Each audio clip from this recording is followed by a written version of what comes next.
Bonjour, nous ouvrons aujourd'hui deux livres très importants de l'histoire d'Israël que sont les livres de Samuel.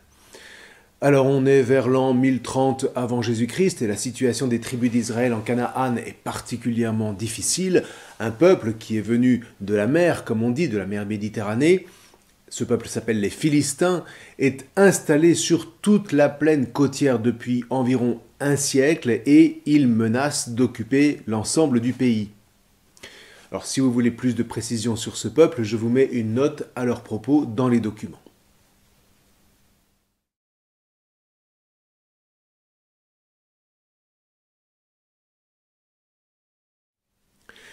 C'est donc à ce moment-là que surgit un homme providentiel envoyé par Dieu pour unifier les fils d'Israël qui sont répartis sur le territoire. C'est un juge, comme ceux dont le livre précédent nous a raconté l'histoire, sauf que il va vraiment travailler non plus seulement à gagner quelques batailles, mais à unir les tribus d'Israël.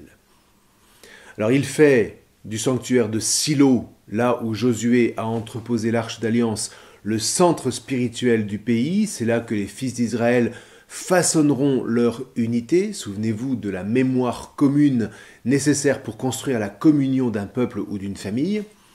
C'est donc à Silo qu'ils affirmeront, pour ainsi dire, leur identité de peuple élu, né de l'alliance du mont Horeb avec Moïse. Sauf que une identité spirituelle, c'est sûrement très beau, mais ça ne suffit pas. Et il apparaît vite que face aux Philistins qui occupent la côte, eh bien, il faut un chef politique et militaire. Sauf que Samuel n'est pas d'accord. Pour lui, en Israël, seul Dieu est roi. Alors, il essaye de prévenir ses frères de l'ambiguïté de l'institution royale, toute humaine. Le roi lèvera des impôts, il prendra vos fils, il prendra vos filles à son service. Mais rien n'y fait, si bien que Dieu lui dit « Écoute, l'appel de ton peuple, ce n'est pas toi qu'il repousse, c'est moi, pour que je ne règne pas sur eux. » Alors voilà, ils veulent faire l'expérience de la royauté, eh bien, qu'ils la fassent.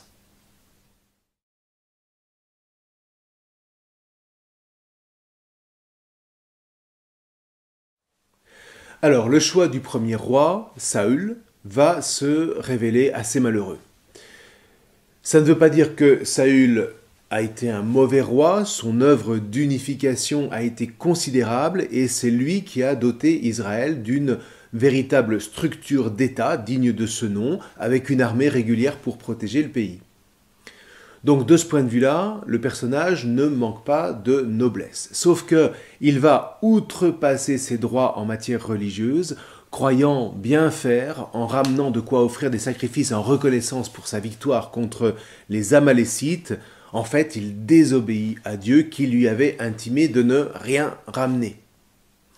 Et Samuel, voilà une faute impardonnable qui met en danger le principe de la souveraineté de Dieu. L'obéissance vaut mieux que les sacrifices, lance-t-il à Saül avant de se détourner de lui. Alors dès lors, Saül va entrer en conflit avec Samuel et il va sombrer peu à peu dans un délire de persécution. Il voit partout des rivaux possibles, en particulier le jeune David, dont il a fait son gendre qui plus est, mais dont il doit bien reconnaître que le prestige va grandissant. Alors Saül meurt, désespéré, sur le champ de bataille contre les Philistins, et le premier livre de Samuel va souligner combien cet échec final devra servir de leçon à tous les rois à venir. L'unification politique ne saurait apporter le bonheur attendu si elle ne repose que sur la logique humaine, oublieuse de l'obéissance à la Torah. Et c'est alors que paraît le second roi d'Israël, le plus grand roi que la terre ait porté, nous dit la Bible. Il s'agit bien évidemment de David.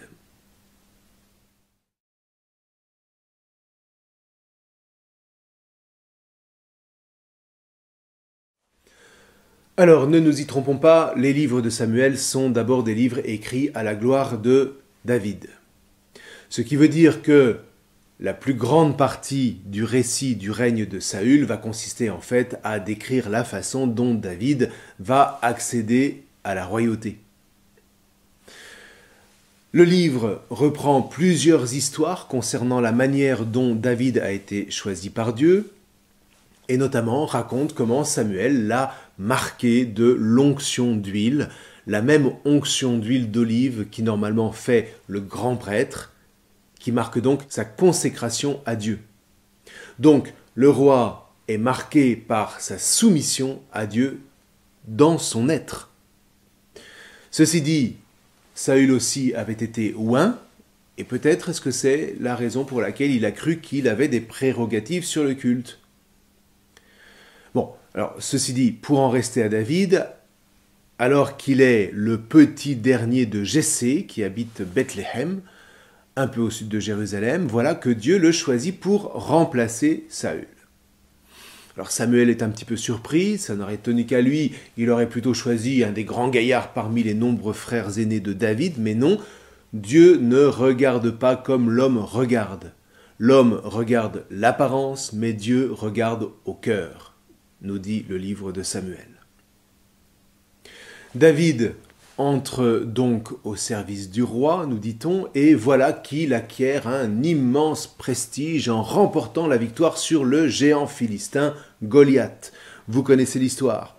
Goliath, c'est ce géant qui effrayait les troupes de Saül et que David va vaincre uniquement par sa fronde en lui envoyant une pierre juste au milieu du front, après quoi il lui coupe la tête et provoque la débandade des Philistins.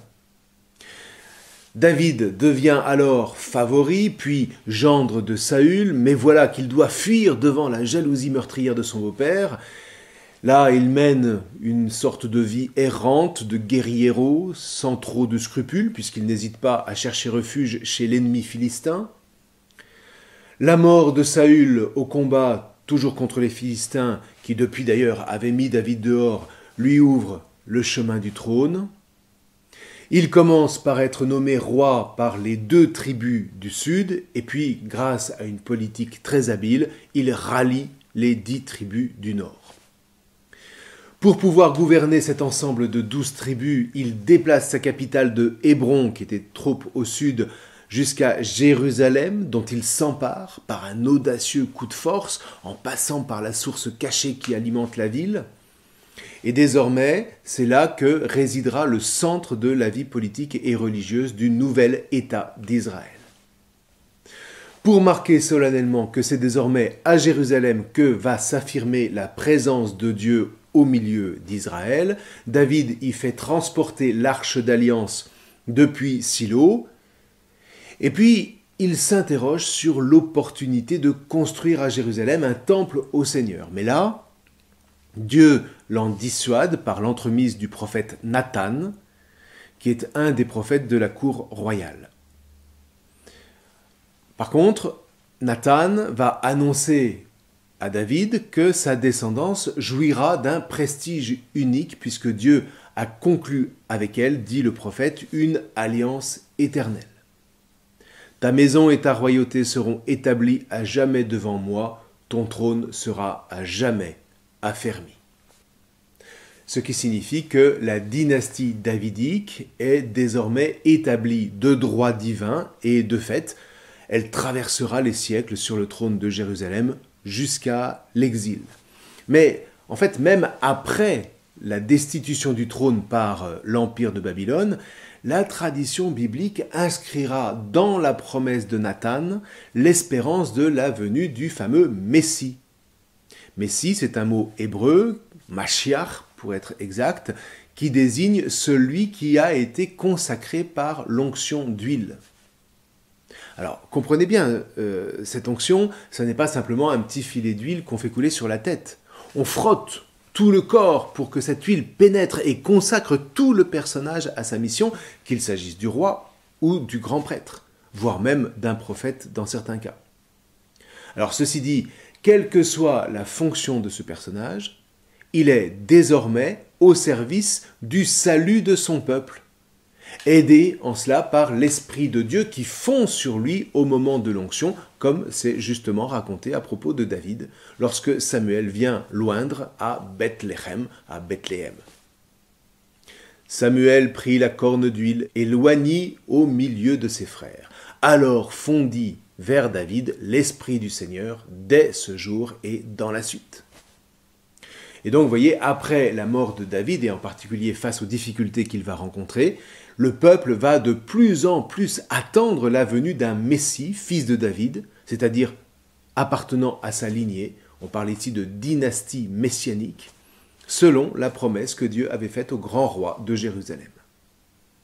Et évidemment, quand Jésus sera appelé fils de David, eh bien, ça provoquera pas mal de remous, parce qu'on se posera la question, est-ce que c'est lui le Messie ? Ou est-ce que c'est lui le Christ, puisque c'est le même mot en grec ? Toujours est-il que la Bible nous décrit un David plutôt heureux en amour et dans ses entreprises militaires. C'est un homme à la fois profonde, c'est un poète religieux, on lui attribue de nombreux psaumes. Bref, David est la figure du roi parfait.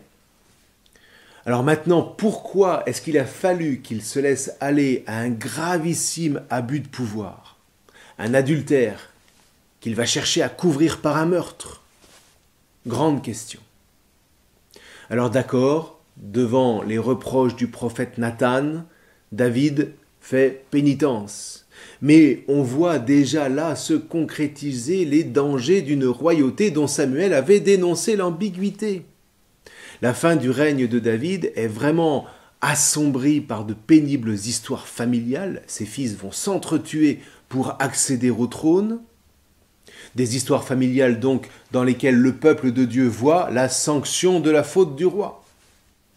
Alors ceci dit, dans la mémoire d'Israël, David n'en restera pas moins le prince idéal, pour ainsi dire, le fidèle de l'alliance.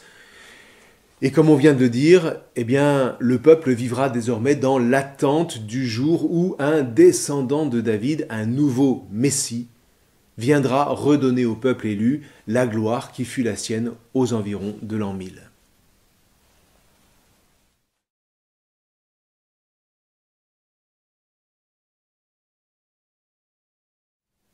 Survient alors l'autre grand roi d'Israël, Salomon.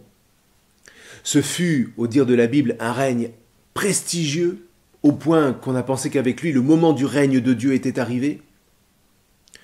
Le jeune roi acquiert effectivement très vite une notoriété gigantesque.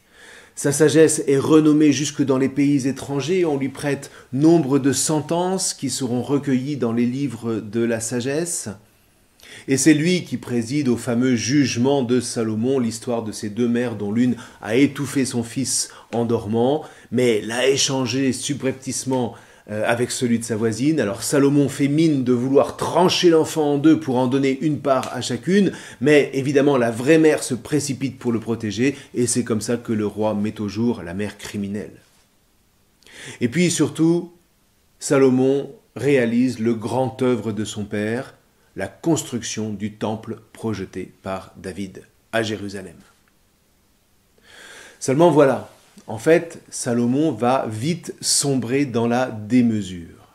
Sa politique de mariage avec des princesses étrangères, et donc païennes, va mettre en danger la sainteté du peuple, c'est-à-dire son statut à part des nations, pour la simple raison que quand une fille de roi étranger arrive à Jérusalem, elle ne vient pas seulement avec sa petite valise d'appoint, elle débarque avec toute une cour, mais surtout avec tous ses dieux.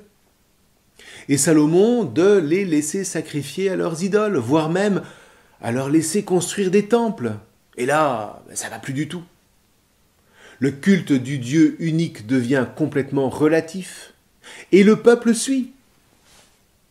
Ajoutez à ça une centralisation excessive de l'administration à Jérusalem qui lève des impôts de plus en plus lourds, qui mobilise les hommes pour les travaux d'État. Et là, vous avez la meilleure recette pour provoquer le mécontentement des tribus du Nord. Alors, je vous mets en document un résumé des succès et des échecs de Salomon pour que vous puissiez vous faire une idée. Toujours est-il que, comme Samuel avait prévenu, Salomon fait peser durement son joug, non seulement sur les peuples voisins, mais aussi sur son propre peuple, qu'il utilise comme de la main-d'œuvre gratuite au service de l'État, je viens de le dire. Du coup, au moment même où la promesse de Dieu à Abraham semblait trouver apparemment son accomplissement, voilà que la royauté se trouve en réalité gangréné par une logique de pouvoir et de prestige qui remet tout en question. Le peuple élu ne devient plus qu'une nation comme les autres, motivée par la seule volonté de puissance.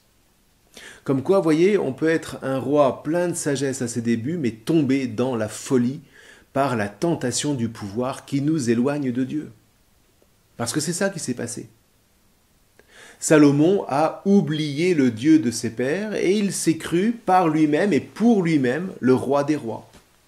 Qu'est-ce que vous voulez? Il vaut mieux commencer bas comme David et finir tout en haut que de commencer en haut comme Salomon et finir tout en bas.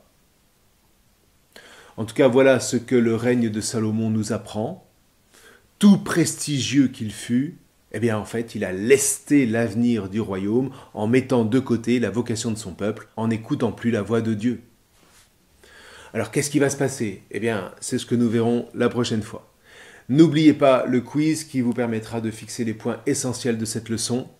Je vous remercie.